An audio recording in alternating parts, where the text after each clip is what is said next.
number two. And all green is always on the sea. And what you're always bringing to life, singing. So get ready, get ready, don't feel they come. All right, welcome aboard, everybody. Manchild Show with Board Green Digital. For the first time this season, talking Syracuse basketball. The Ballers back on the floor, and so is our Syracuse insider. Joins us to talk Syracuse basketball. He'll be doing it all season long. Let's welcome in the one, the only, the incomparable Mr. Neil Adler from Inside the Loud House. How are you, sir? You guys are just, I paid you to say that, so I'm doing well. It's really good to be back with you guys. You know how I love you, and yeah, so far so good. 2-0. Let's do it. Hey, I'm going to start this on the what's the word I'm looking for? Melancholy end of things.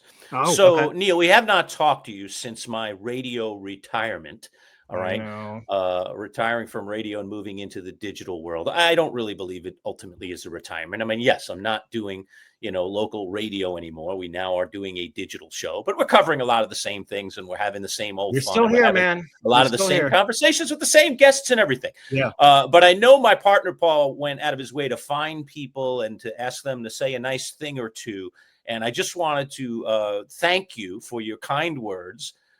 More importantly, thank your son, who is maybe one of the cutest human beings I've ever seen in my life, for his kind words. And so I just appreciate it. So I wanted to start off by telling you how much I was touched by your little message. There was a lot of message. Paul tracked a lot of people down, but I would have to say, of all those messages that I watched, that 45-minute or so video of, you're the greatest, I was like, all right, enough already of the rose petals.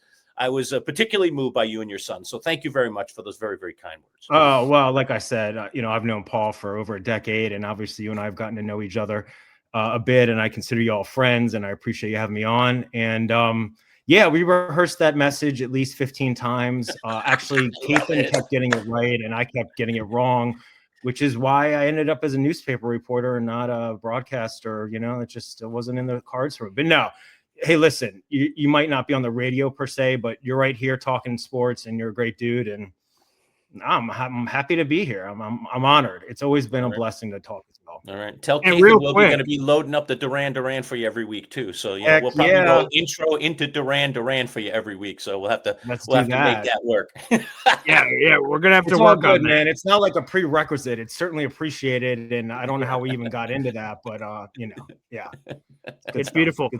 For people that don't know what Lurch was just talking about, there is a playlist that's basically the radio retirement tour, and every day of our final week, I was able to transcribe. I did a lot of stuff to it, so you guys can go check it out and relive that final week. But particularly that video we put together, which was a thank you video to Lurch on his retirement, his new journey. Some people knew about it, some people didn't, about what was coming up. So that entire video package of people from Lurch's past, whether it's Neil Adler, Anish Shroff, Adam Zucker, or what have you. I mean, again, the list is crazy. Survivor people, sports people, that entire video package, you can skim through and go check it out. That is in that radio retirement tour playlist. So you guys can go relive that whenever you And I was petrified when Paul played it for me, and I was sitting in the radio studio, like off air. He played the whole thing for me, and I just sat there and watched. He goes, well, I need you to watch something. It's going to take a little while.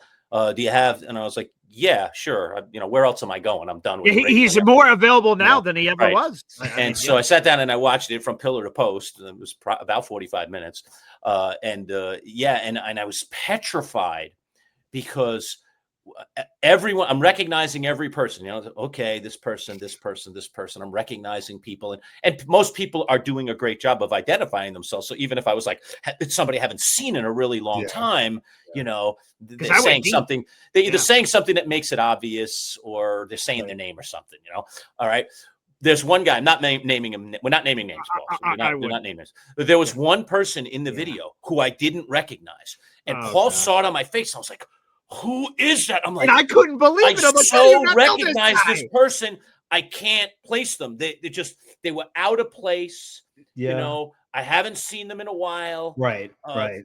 What he was wearing wasn't like giving me the click, if he had won something particular, I would have definitely been able to figure it out, but I couldn't decode it. And he's looking at me when we finished this whole 45-minute video, and I go, Paul, I just have one question. I knew it. He's like, you didn't recognize someone in there, did you? I was like, yeah, there's one guy. I can't figure out who it is. I swear, I recognize the voice. I recognize the face, but I can't place him. I can't place him. I'm so old. Am I going senile here? And I was when he told filming me who it Lurch. was, I was like, oh my Yeah. God. But he had So- like colored his hair. Like he was he always wears never wears a hat, and he was wearing a hat. Like it was just one of those, like he just cloaked me, you know? He cloaked I don't know himself, about all man. that. I'm not sure if that's what happened, but I will tell you, I was recording Manchild because I obviously put it together, so I knew which ones were where and which ones I thought were going to inspire a reaction. And when I saw him give no reaction to that guy, in my head, I'm like, what a jerk! I'm like, this was a great find, and you give no reaction,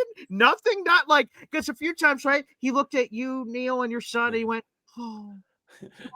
And like just admit it. It was Mike Tirico, right? You just couldn't remember his name. That was 100% who it was. Or it was I'm glad you Boeheim? pointed Was that it Boeheim? out. It was Boeheim, No, right? it wasn't Boeheim. But I will tell you, as I've gotten older, right? When I was younger, Christmas presents that Christmas, I wanted presents for myself. I got a cool new whatever. As I've been getting older and I have kids, my gift is watching their reactions to the gifts that I got them and getting to see them enjoy it. So my gift of putting all this together was not the long, laborious work of reaching out to 100 people and getting 100 things and putting it all into one video. tape. Oh my God, it was a nightmare. So hopefully Lurch enjoyed the heck out of it. much But it was work. supposed to be Lurch's reaction to seeing these. So yeah, when he didn't react to that, I'm like, what the hell? And then I understood after. So yeah.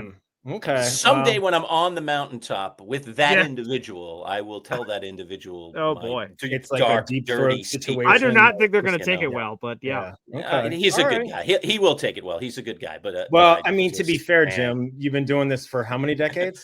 Yeah, I mean, 3 And that's decades. not like talking about your age. That's just No, that was definitely talking about his age. He's old. well, you can talk about his age. You guys are, cohorts, but just being around that many people, like, and if you haven't seen someone in a long time, but you're Thanks, like, okay, Neil. I kinda know who appreciate you that bringing person is. his wingman for excuses. Like, you teach a lot of kids, there's a lot of names Yeah, floating yeah. around, and that head of yours. So I appreciate that. Very nice. Yeah, it's okay. Thank you, Neil. You're not I old. do You're appreciate not it. old. How are y'all's families doing? Everybody good? Everybody's good. Yeah, everybody's good. Yeah, man. Yeah. It's a new Paul, are world. you I don't think I actually I don't know how good they are, Neil, because I'm going to be honest. We have to be honest with each other. Okay, I'm at home all the time now. Now they're like, "Oh my God, Dad, we miss you." Yeah, that's oh not a wait, good situation. oh wait, you're here No, that's every not good. day. Yeah. Oh, I No, see. they don't miss him. Wow. No, So yeah, Just no, like, you- when are you going to get, they'll take those headphones off and get away from that microphone so we can play some. Yeah. 100%. Blink Yeah, it. that's it. I'm always parked over here, and now they can see me. So I get the Dad. Do you want to play? I'm like, sorry, damn it, I'm working on something. They're like, geez. So they just see me. You're So yeah, so always I'm not sure if working. they love it. Not sure. Yeah. Not sure. That's too. How old are your kids now, Paul? So my daughter turns 4 coming up in January, so she's Yeah. right around the corner. My son just turned 1, maybe a week and a half. I knew ago. this. Your son was like pretty, fairly young. Yeah. That's all. Is he walking yet? He is walking. Steps Nice. are happening, so it's beautiful. Is he like He's waddling walk about. around the house saying JETS, JETS? She has it now. Again, my daughter has struggled through speech, so that's something she's been working on. So it's a little dyslexic. It's a little like CQR4, C44, and I'm like, well, that's Yeah, the okay. general idea. Yeah, So generally. Doesn't sure. matter. Yeah, so it's a little jumbled, She'll but get it. yeah, You just keep grinding. It's all good. 100%. All 100%. good, man. Good. I'm glad Beautiful. things are well. Yeah. well. Okay, let's talk some basketball. Okay. That's not as fun, but sure. So Cuse has 2 games in the books. They're 2 and Yeah. 0. Very nice. 2 nice Yeah. performances, in all honesty. Albeit, again, these are against teams that are not at the same level generally Sure. as Syracuse. But you know what? In recent years, Syracuse has played down to some of these teams. So yeah. this is, in essence, a good start. They will play some serious contenders. We were just Yep. looking at the upcoming schedule. Yep. They'll be heading out to Las Vegas to play the #1 team in the nation, Houston, in the not too distant I future. know, And Kansas will be out there to say hello as well. So they're going to face some serious competition in the very near future. But let's talk about this roster. Obviously, let's start with the splash, the big name. It is Carmelo's son, Kiyan, and he is here. And you know all about sons, and so do I. We both have one. So let's talk about it. Lala was in attendance. Carmelo was in attendance. Yeah. There they were. The kid's making his debut. And he's looked pretty good in these first 2 games against lesser opponents. Let's talk about the debut and the kind of the launching of Kiyan Anthony's career at Syracuse. Yeah, he's been great. And like you said, Jim, they've played Binghamton and Delaware State. So, take that with whatever proverbial grain of salt but, I want to say at the jump last year, because in preparation for the show, I wanted to make sure I got some actual things right. They beat Lemoyne by 4 points. Yeah. Colgate by 2. Yep. And Youngstown State in double overtime in their first 3 games. Right. And so I like these first 2 games better than those first 3 games. And obviously we're going to have to see what's up with JJ Starling. And yeah, we'll see what's up in Vegas and against Tennessee and some others. But it's a great start. And Kiyan, I think, has been really good. Since I cover recruiting, I've seen some of his games when he was at Long Island Lutheran or some of the All-America showcases. I know a lot of people, want to just like try and make a comparison to Melo, and that's really silly and not smart. Kiyan earned his top 35 national ranking in that class because he's a good player, not because he's Melo's son. And certainly kind of the initial scouting was that, yeah, he's a long-range shooter, and he's still, that is true, I think. I don't remember what he's shooting at right now. I should probably look that up. But I think he's evolved his all-around game. He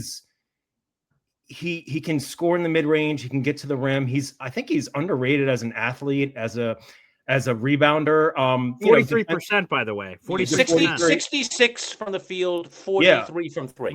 Yeah. So look, let's see where we are 5 games from now, 10 games from now, whatever. But he's averaging 17 points, like 3 rebounds, 3 assists, something around that. And certainly getting more minutes than he might have initially with JJ out. And I think JJ being out, if that's a long-term thing, that could be problematic. I don't think it's problematic for the next 2 games, but I think Kiyan's been great, and he's gotten a lot of props from, national recruiting analysts and scouts for his start. And this is a really, really, like, if you're just looking at college basketball, the landscape, it's a really good freshman class. And Kiyan Anthony is right up there with the best of them so far. So again, we'll see what happens when they face the Cougars and the Jayhawks and some of the tougher teams. We'll see how many minutes he's getting if JJ is back, and we'll see how he's producing. But I don't think there's much you can complain about with Kiyan's start, and I don't think there's too much you can complain about with Syracuse's start. Now, with Kiyan, playing the position that he plays, and as you mentioned, JJ Starling, now a senior and in full flower here. This is his last hurrah, and a very good player, arguably their best player.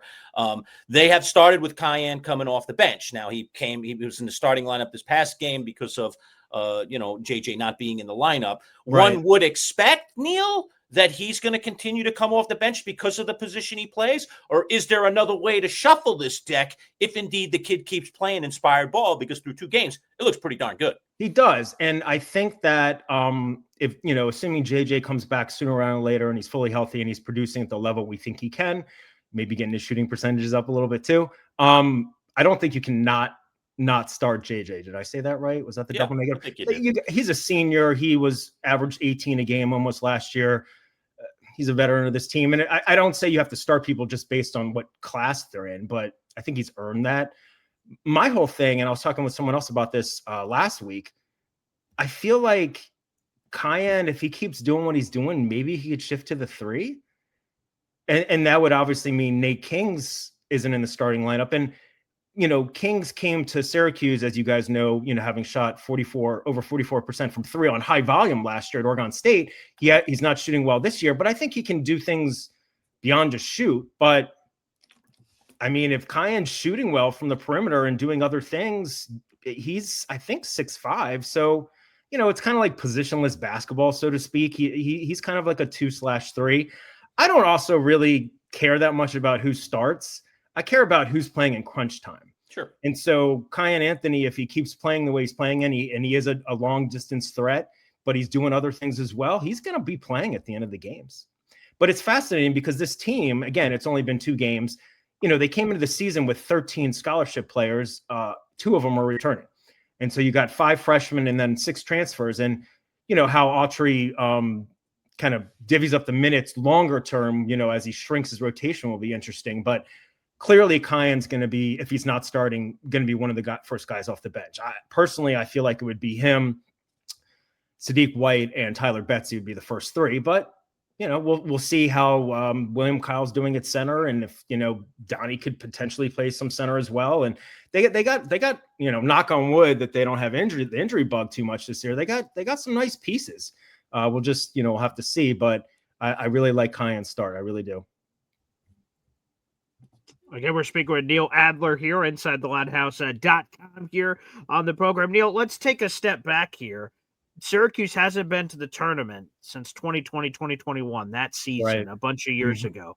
And Jim Boeheim, when he was here, I know Jim Boeheim is no longer here. He's here on Earth, but not here, running the operation here. Right. And he developed a standard that every year Syracuse fans are like, obviously we're going to the tournament. Now, what else is there? Right. The what fact seed that are they we have getting? Right. Yeah. 100%. Now, and the real conversation was, oh, man, where are we going to be playing in the tournament? It was the region that we're talking about, not whether or not they're going to make it. Right. And they haven't made it in a long time. Yeah. What were the expectations heading into this season with this talent? Was tournament clearly part of the conversation and more in your mind, or not? Yeah, well, obviously you're going to get different answers depending on who you talk to. If you talk to Adrian Autry and his staff, they're saying, yes, the standard is we're going to get back to the tournament and play meaningful games in March. And that's what John Waldock has said is the expectation. You talk to national writers, national observers, ACC observers. I think that the consensus is that Syracuse certainly could be a tournament team. Part of the reason that maybe they were picked to finish 9th in the ACC. I think part of that is a couple of things. Number one, even though a lot of teams have this, they have a completely new roster. I mean, they brought back their 2 best players from last year, both of whom were injured, but 11 of 13, that's a lot to try and get to gel together. I personally, and I'm probably a little biased, but I personally feel like their transfer class, in terms of national rankings or whatever, was a little underrated. Nate George led the ACC in assists last year. He's a 4-star transfer. Tyler Betsy is a former Syracuse recruit, former top 50 player in his class, 4-star transfer. Nate Kings was a 4-star transfer. But I feel like given that they've been so down in the last few years and they have a new roster, so it's, and, questions about is Autry the guy? I think everyone would agree that he could certainly shine as an associate head coach and in recruiting. He's really good in recruiting, really good. But is he the right guy to be Syracuse's head coach or just be a head coach in general? I'm not saying one way or another right now. That's a question that's out there. And so, yeah, some people definitely, we're thinking this is potentially a tournament team, maybe a bubble team, fringe top 25 team. I personally, and again, I'm a homer and all that, but I like this roster on paper better than last year's roster. I think that it's more athletic. I think it's more versatile. It remains to be seen how well they shoot from deep. It remains to be seen how well they are throughout the season on defense and also in the turnover department. But they got a lot of nice pieces. And if they can just stay healthy, I think they could be a good team. Their schedule is certainly got challenging games, but I don't think it's like murderer's row, so to speak. I mean, they got the games out in Vegas. They got Tennessee at home, the ACC SEC Challenge. A lot of their other non-conference games or actually all of them are at home and certainly winnable. And then in ACC play, I think they play only Duke and Louisville on the road. Those look like potentially the 2 best teams. And then they got other teams with home and home or whatever. So I think when I did a projection on Inside the Loudhouse, I think I had them in the regular season at 22-9. So, I don't think they're going to go 13-18 in the regular season. I don't think they're going to necessarily win 25 plus games in the regular season, but if they could win 21, 22, 23 games and feel like they're not sweating Selection Sunday, even though maybe they're not going to be a 1 through 4 seed, but just feel like they're comfortably in, I think that'll put the fan base a little bit more at ease because it's an anxious fan base. I ain't gonna lie. Man, no doubt. And you're right to point it out. It's just hard chemistry wise when you have so many new players, although it seems to be the new thing in college basketball. Yeah, it is. Syracuse isn't the only one, Yeah. but 11 of 13 is a lot. So, let's talk about some of the other players outside of Kiyan. Let's talk about William Kyle, the transfer from UCLA, the center. I mean, I've watched him in these 2 games and in the preseason. He looks good. He moves well. He looks athletic. He's actually more than I expected, Neil. Is he more than you expected? What did you know about him coming in? And is he living up to those expectations? Oh, I definitely think he's exceeding them. I mean, I should look up his stats. I mean, didn't he have like 13 rebounds in the last game? I'll grab him for you. Yeah, you don't bunch of blocks, and no, I'm looking him up now. Yeah, he's averaging 12 points a game, 9 boards, 2.5 assists, 3.5 blocks, shooting 75% from the field. Most of his shots so far have been dunks. Okay, so William Kyle, last year as a junior, he was at UCLA. He didn't play a ton. I think it was partly due to injury and also partly due to just the roster and circumstances. But before that, he was at South Dakota State. I'm probably one of those two. He was in the Summit League, and he was the defensive player of the year. And I know that's not the ACC, but he definitely is known for being extremely athletic, extremely mobile, running the court well, being a rim protector, rebounding, defense. And I think scoring is kind of like gravy or like the cherry on top of the sundae with him. And, it's so, guys, ever since this roster was like kind of finalized and they got him and that dude from Georgia Tech, Soiree and Diawara, people are like, they don't have a traditional center. They don't have, and Diawara, the freshman, is actually a traditional center, but obviously he's not going to play a lot this year. They don't have a 7'4" guy like Naheem McLeod, and nothing against Naheem McLeod, but like Houston, a team that they're going to play, I'm pretty sure their center last year was 6'9". So it's not to me about just how tall a dude is. It's about agility. It's about length. It's about wingspan. And so, yeah, when William Kyle goes up against Boozer from Duke or some of these other bigger centers, he's going to look shorter. And it remains to be seen how he holds up against them. But so far, so good. I'm hoping the center spot, just, again, good with defense, some scoring here and there, out in transition, dunks, lobs, whatever, like that's a bonus. But for me, it's just more about on the defensive end. And then, if Syracuse can do better, pushing the ball out in transition, which I think they've done so far, and their transition defense has been good too. That's a good way for them to manufacture points, especially if and when maybe their perimeter shooting isn't, doing that well. Talking with Neil Adler, our SU insider inside the Loud House, talking SU basketball for the first time this season. Today's broadcast is brought to you by our friends at Play It Again Sports. Let's just take 30 seconds, learn a little bit more about our friends from Play It Again. When you don't want to pay full price for sporting goods, and who does, then there's only one place to go in Syracuse. Play It Again Sports. With both new and gently used gear, Play It Again has prices way less than regular retail stores. Another unique aspect of this awesome sporting goods store is that they will give you money for that quality sports gear collecting dust in your basement, attic, or garage. No appointment necessary, just bring it into the store. Play It Again Sports in the DeWitt Town Center on Erie Boulevard right next to Crunch Fitness. Don't spend more, play it again. PlayItAgainSportsSyracuse.com.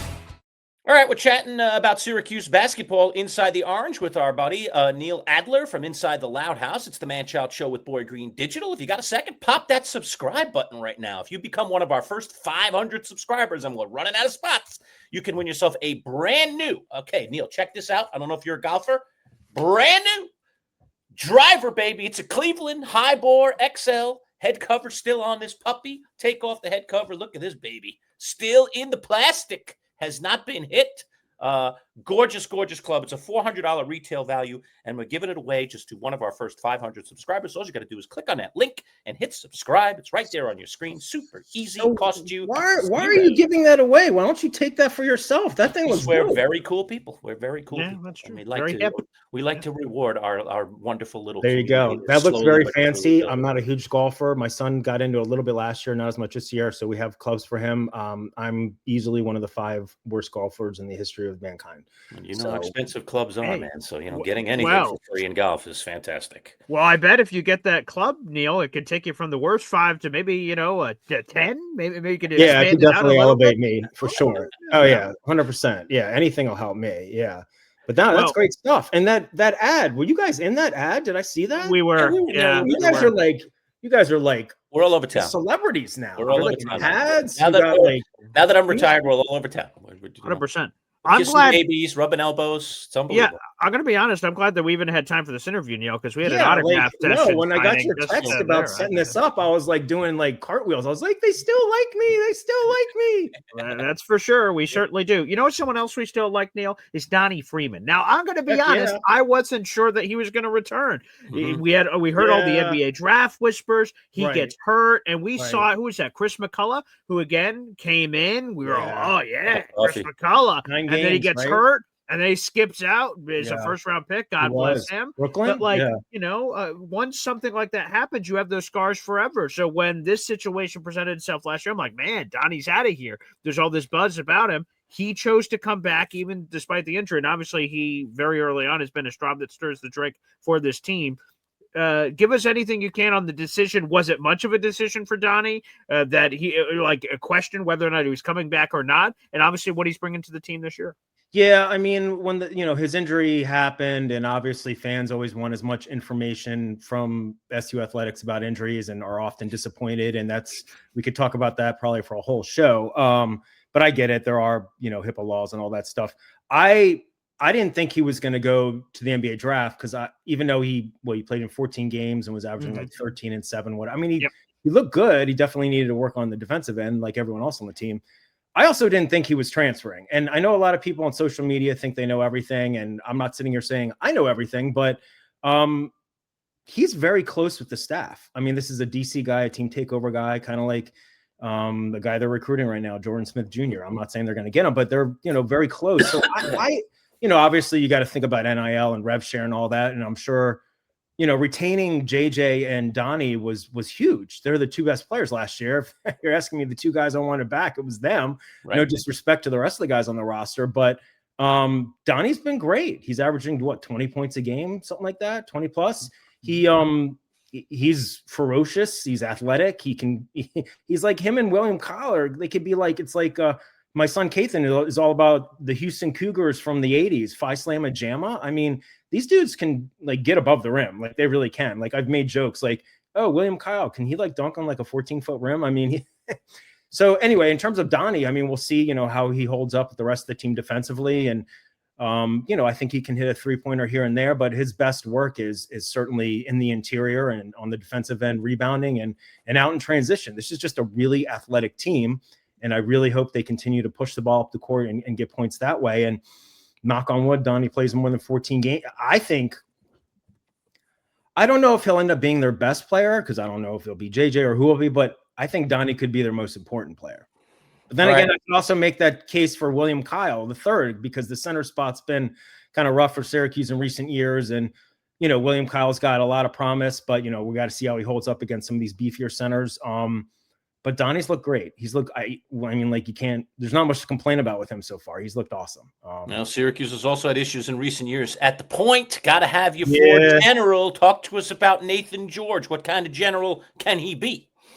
Well, I think that, he came to Syracuse. He averaged, I think, about 6.5 assists per game last year at Georgia Tech. He was a top 15 point guard in the portal, a 4-star, transfer prospect. I thought that was a really awesome pickup for Syracuse. And he's not the greatest shooter, but he has shown that, between the regular season, the 2 games and next, he can knock down some shots. And I actually think he's more successful when he is aggressive and looking for a shot, not because he has to like shoot at high volume, but he can be like a facilitator, but also look to score. Cause I think that also keeps the defense more honest because they're not just like kind of backing off on him. Like, they got to be honest in terms of guarding him. And, he'll probably have some turnovers here and there. And so will Syracuse. I mean, their first game, they had 5, their second game, they had 14. So, they can keep it under 10 and have good transition defense. That's important. But I think Nate George will be one of the best point guards in the ACC this season. He could be the all ACC, in my opinion. I feel like ahead of the season, the preseason superlatives, like 3 guys were getting preseason all AC potential, like Love. It was Donnie, Nate George, and JJ. And certainly Kiyan or Sadiq could factor in as like a potential freshman, accolade. Although with the Boozers, and other guys, that might be tough. But good ones. Yeah, George is good, man. I felt so bad for Carlos last year, man. That dude just got raked. I'm not saying it wasn't deserving, but it's just, you want to root for the guy, and he just was rough. It did not work out. So I wish him well, and hopefully things are better this year.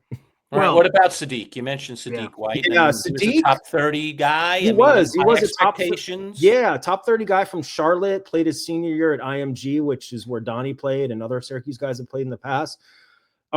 Sadiq's calling card in high school, and again, I watched some of his games because he played in the same league as Kiyan's team in the EYBL Scholastic.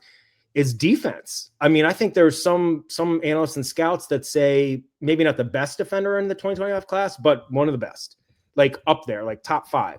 And good rebounder. His outside shooting isn't great, although if I remember correctly, I can't remember if it was it one of the regular season games or was it one of the exhibitions? He was like 2 or 3 from 3. I'd have to go back and look it up. I'm old, Jim. I don't remember most of the things I'm talking about. But my point is that I don't know how many like elite shooters they're going to have, like long distance shooters they're going to have on this team. But like if guys like Sadiq and Donnie, I don't want this team to just be chucking up threes. I want it to be strategic and like step in threes in transition or off ball screens and like nice fluid movement and all that stuff and backdoor cuts and screens. But in terms of Sadiq, like I think he can shoot an outside shot here and there. I think, he's got to put on weight. He's a freshman, but he can sky above the rim. I mean, between him, Donnie and William Kyle, they have some serious athletes, in the front court. And Sadiq, and we'll see how many minutes he plays. But if Donnie and small ball lineups moves over to the 5, you could see Sadiq at the 4, or you could see Betsy at the 4. You could see maybe Sadiq at the 3. But he's got serious long-term potential. And I remember after that one game, he hit those couple of threes. I don't know if it was John Rothstein or someone like national person was like, if this dude shoots threes like this, he's a one and done player. And I mean, that wouldn't be a bad thing to have. I think with Syracuse, their program getting back to the NCAA tournament and having some guys drafting him in the NBA is a good thing. Yeah. Earlier, Neil, you talked about, Carlos and getting raked over the coals and that's tough. Another guy that got raked over the coals was Coach Autry. He got raked over the coals.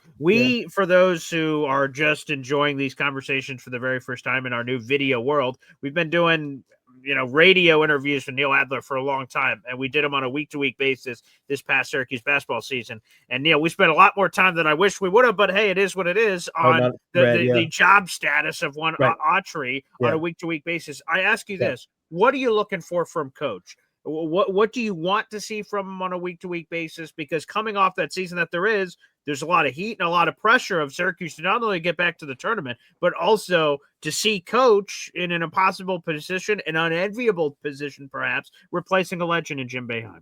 Yeah, I mean, trying to replace Jim Boeheim is just like a thankless job. I mean, the dude won the second most games in the history of men's Division I college basketball. And as we've talked about, Red had 20 wins in his first year. He was 20-11, and then they lost in the ACC tournament. That was the first time they won 20 regular season games at Syracuse in a decade.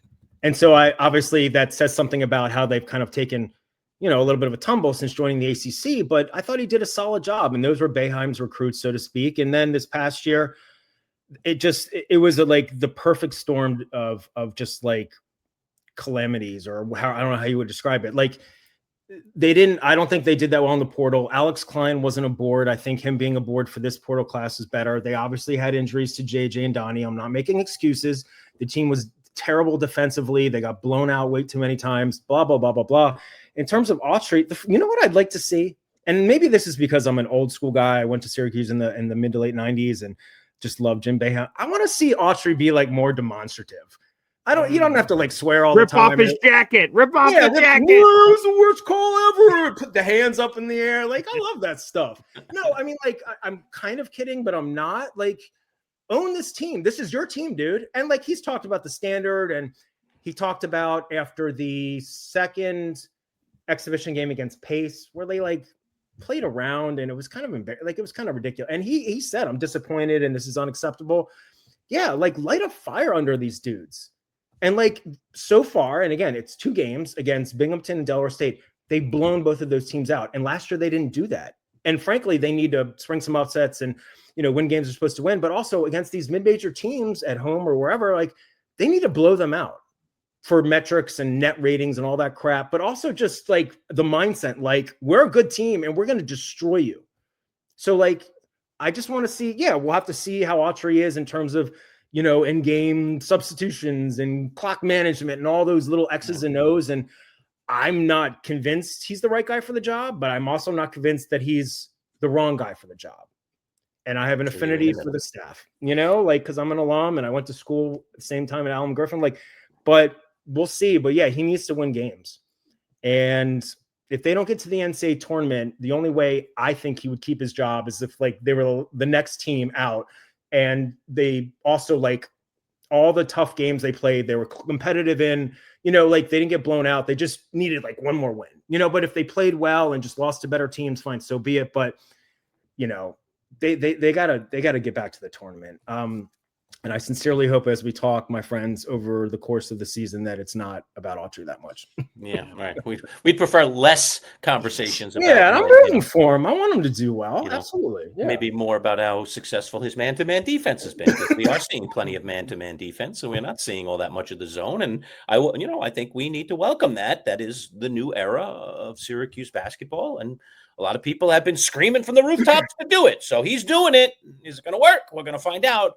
But he's doing it. And I do agree with you, Neil, on the passion thing. I mean, passion meter is the passion meter and only gets you so far. Ultimately, it's all about wins. Yep. But I remember when Doug Marone took over the football program, and he was Mr. Stoicism there on the sideline. And I was like, what's wrong with him? Like, the guy just made a great play. High five him when he walks off the field. Show a little passion, And I know Red is wired as kind of a chill guy, but like he is. The fans need to see that you have passion. The one thing we totally could see about Fran Brown, the head football coach, is that guy's got passion. Okay, he is off the rails sometimes, but he's got passion. Right. And the fans like that. The fans want to see that you care, and sometimes you're human. Believe it or not, you have to viscerally show it to them. I agree, and I'm not saying that Red Autry needs to be Fran Brown or Jim Boeheim or whoever, but yeah, and he is definitely chill, and he seems like a nice guy. But yeah, just light a fire, man. Light a fire. Go crush people. Get after it defensively. Dunks, 3-pointers, transition. Win big games, and let's have a fun season. Well, we are going to have a lot of fun talking basketball with you all season long, Neil. It's just the tip of the iceberg. I'm glad we got to dip our toe in the little pond. But we will continue our conversations. Baby steps. We'll talk to you right around the time that the tournament's going on next. Right around Thanksgiving time. Paul knows where to find me. He'll text me at like 3 a.m. To set up a time, and it'll be great. It'll be great. He's up around 5. He starts his texting. I do. Then. I get up very early. He's up making roster moves on I don't fantasy team at like 5:30 this morning. I'm like, oh God, what is? I don't miss that. My kid's almost 10. He sleeps till like 4 in the afternoon. No, I'm just kidding.